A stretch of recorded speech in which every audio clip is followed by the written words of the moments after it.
There are 3 fundamental rules in Final Fantasy XIV. Don't skip cutscenes, never pull as DPS, and above all, Heavensward's job gear sets are supposed to be over the top. We will test the last one by exploring the melee DPS jobs. No dies, only male gear and the lore as reference. Here we go. Melee jobs are like the youngest child of every parent. Always want to be the best, never satisfied, and worst of all, their parents will accommodate their every wish. Over the last 10 years, we got 5 melee jobs, with 1 arriving in near future. So, let's explore each job based on their default weapon length. I'm sorry, monk! Also, I did some crazy amount of online research about all sets to figure out their meaning, so if you think I'm incorrect, feel free to link the correct information in the comments. I'm trying my best. Dragoon. Welcome to the most recognizable job in all of Final Fantasy's history. Also, they are the job with the most characters fans lust over. Lances in hand, and stomach upsetting kicks and twirls, they are the most badass fashion icons one can think of. Like in every other Final Fantasy game, they are closely related to dragons, so expect them to look like their prey. In the early days of A Realm Reborn, we got introduced to the Drachen set, which literally means dragon, so no one is confused about what this gear set is made of. Important traditions from this set onward are the spiky spikes that spike any spiked foe, the helmet that elegantly fits the wearer's ears, and the appalling audacity that Viera and Ravka cannot wear the headpiece. Seems like we're not edgy enough. The Dragon Lances set from Heavensward wanted to make sure everybody knew how many dragons we have killed so far. The chest piece got some dragon wings, a dragon tail extends from the backside, and the helmet got 4 red glowing eyes. Also, we got more spikes, so we can spike even more, which is also the reason the armor got red accents, to show where the blood will flow. Very edgy indeed. I really don't want to know how many dragons gave their life for the True Blood set from Stormblood, but looking at the spikes they added on the chest and arm piece, as well as the little wings on the helmet, they don't call it Dragon Song War for no reason. The Terror Slavers set didn't disappoint regarding the spikes during Shadowbringers. However, this time Shadowbringers didn't pay homage to an A Realm Reborn set. This one looks similar to the Dragon Lancer set from Heavensward. Wings falling down off the main chest piece, a dragon tail, and red glowing eyes. How nice how one clan can break and keep tradition at the same time. The last gear set, named after the bestest girl, Tiamat, was Endwalker's image of a dragoon. And hold my piercing talon, it looks so futuristic. Dark dragon scales fused with metal, a sleek silhouette, and blue glowing ornaments. It may lack the many spikes and dragon aesthetic, but it's the most interesting of the newest designs we've got. Dragoons have been one of the most important jobs in the history of Final Fantasy, so it's only natural for the 14th iteration of the franchise to make sure that its aesthetics align with what players are used to. Looking at the icon himself, Kain Highwind from Final Fantasy IV, we can see that many features in his gear have been inspiration for the job we love today. It's a tough call, but as much as I love the Drachen set, I do believe that the Dragonlance set has that I kill dragons for business vibe that makes it iconic. After all, it was the poster child for Heavensward. Reaper. You all have met Dark Knight, right? Here is their little edgy sister. Cool pose, little to no emotion. An incredible lust to be devoured by a void's end, and, how could it not be, their favorite color is black. Remember Nofika? That's her now. Feel old yet? Of course the Reaper set has dark colored cloth, leather and metal.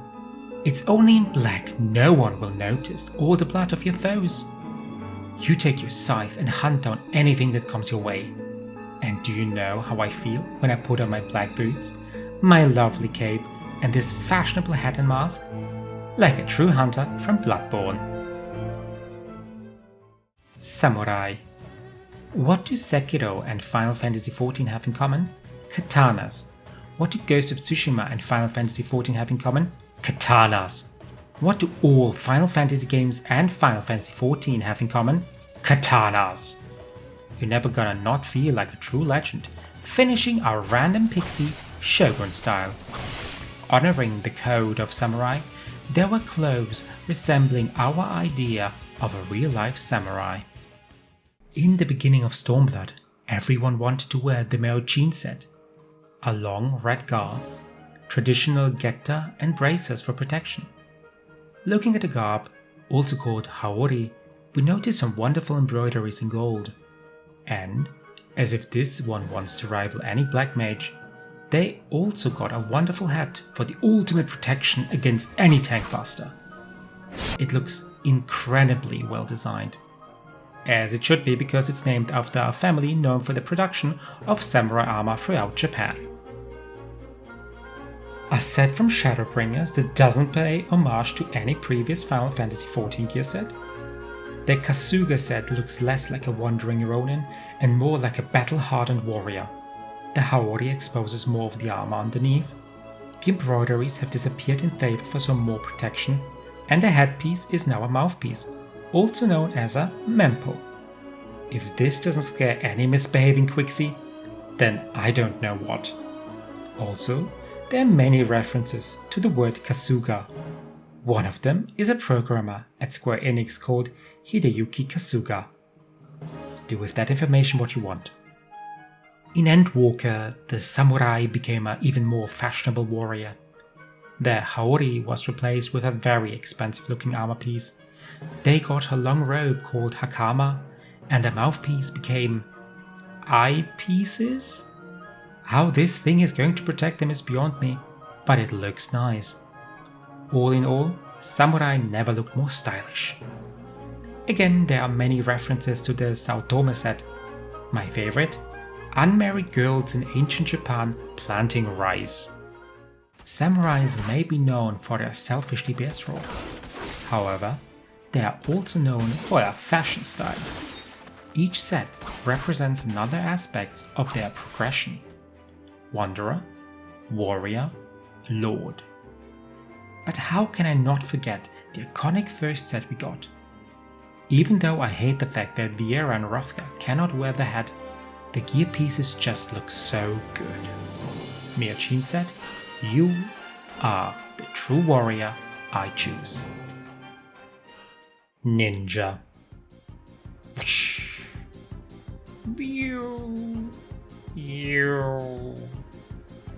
Yeah, ninja is a fun job. Dash around. Make gestures to summon powerful beings. Become your favorite anime character. And how do you think they look like? Surprisingly, they are all very fashionably noticeable. The ninja set in A Realm Reborn is a true classic. A nicely decorated and purple chest piece with a chainmail underneath, bracers and greaves, a helmet combined with a mask. It looks stealthy enough yet gives you a bit of protection if the job went sideways. A nice addition is the piece of cloth on the back of the helmet, giving those Ryu Hayabusa vibes from Ninja Gaiden. The Iga set introduced in Heavensward looks similar to the former, but more like a traditional shinobi. The chest piece disappeared in favor for dark cloth with blue accents. Color-wise, it was toned down for a stealthier approach. A nice detail is the small dagger. The set is also named after the Iga region, birthplace of ninjutsu. During the Japanese-themed Stormblood expansion, we were introduced to the Kage Kakushi set. I don't really speak Japanese, but it's probably supposed to mean hidden shadow, which is reflected in the gear set itself. It's mostly dark colored, some small ornaments and long cloth extension on their back with red accents. Adding the mask with its fierce brow ornaments, it can be frightening if you find one of them staring at you in the middle of the night. The next set is really interesting. Shadowbringer's Hattori set was named after Hattori Hanzo, a famous samurai and ninja in feudal Japan. The chainmail is more visible now, and the set exposes more of the skin. It's a mix of red and black parts, with gold ornaments and a white cloth. The mask gives it a demonic look, which is fitting for Hattori Hanzo also had the nickname Demon Hanzo. Maybe I'm reading too much into it, but Samurai's color in Final Fantasy XIV is red and the one of Ninja is black. Maybe it's made like this in honor of Hattori? Who knows? But it does look like the most exotic. In the end, we arrive at the Hachiya set from Endwalker, also named after a real-life shinobi. This set returns to the cloth-wearing days of Heavensward. A traditional look with a chainmail, hakama and zori. Purple is back as the main color, and they also wear a scarf-like piece of fabric around their neck. The mask keeps its demonic look, making the whole set very unique in its design. Who are ninjas in Final Fantasy? They are warriors trained in martial arts and swordplay. In Final Fantasy XIV, they're able to use ninjutsu to finish their foes. They are also masters of disguise and staying in the shadows. So, the Eager set from Heavensward breathes stealthy gameplay. But, as ninjas in Final Fantasy XIV are supposed to also fight and protect themselves, I choose Endwalker's Hachiya set as the best of both worlds. Monk.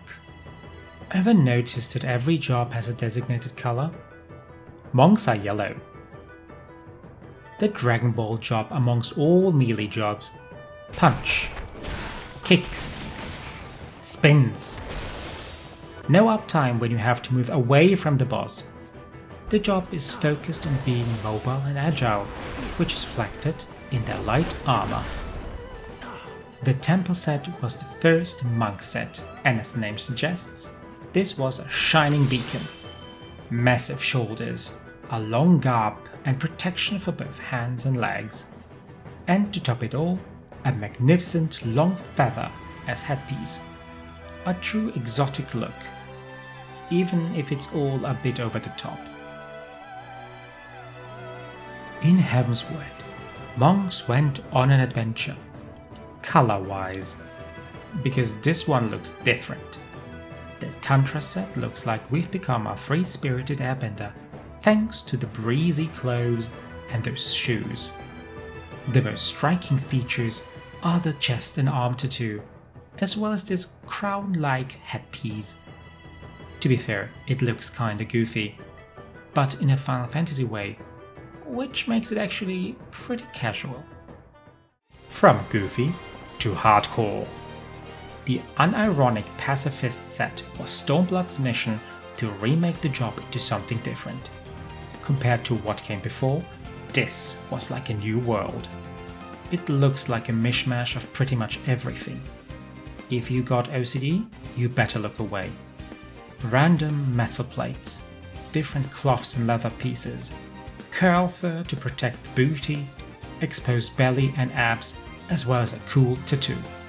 Stormblood's poster child was a wandering monk who punches people into pacifism. In the first, monks became fashionistas. It reminds one of the temple set from A Realm Reborn, it's just a bit fancier. Distinctive greaves on the legs, a beautifully decorated garb with a fur color, a singular shoulder piece, and a small ribbon on top. Shadowbringers really made sure we'd remember monks. In Endwalker, Monk's newest gear set was called Anchorite, after the Christian tradition to withdraw from the busy life and find faith in solitude. For monks, it meant to become even fancier. Dark metal braces and greaves, A red cape like cloth piece that looks like fire, golden embroideries, flame tattoos, a golden necklace and a fire mask? Who says you cannot slay on the catwalk and meditate for 6 hours? Monks have a crazy diverse glam evolution. Some look like true Final Fantasy monks, others like the hottest shit possible, some even like a mix between them. They all embody the nature of monk, combining exotic aesthetics and light armor. But the most important aspect of monks is to master their own body, as this is their truest weapon. Which gear set puts this more on display than the pacifist set from Stormblood? No fancy clothes, symmetry or decorated pieces. This set got a bit of everything and yet keeps the spirit of being a monk. As they teach, less is more. We punched our way through the melee fashion.